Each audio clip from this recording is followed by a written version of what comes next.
மெய்யினுள் ஓர் சரணாலயம் ஆனந்த மெய்ப்பொருளில் அருளியது. 52. பற்று.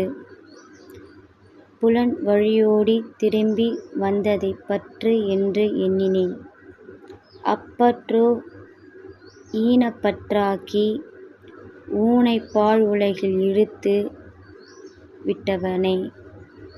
ஊனுக்குள் உறைந்த ஒன்றை ஞான அண்ணலின் அருட்பாவையில் உறைந்து கிடந்த ஒன்றைப் பொறிதட்டியதால் மடைமாற்றிப் புத்தி நின்றாடும் ஞான அண்ணலின் குஞ்சிதபாதத்தைப் பற்றுவதே நித்தியப் பற்று. இப்பற்று எந்த ஊன் தேகத்தில் பெருவழி அண்ணல் கொடுத்த பொருளின்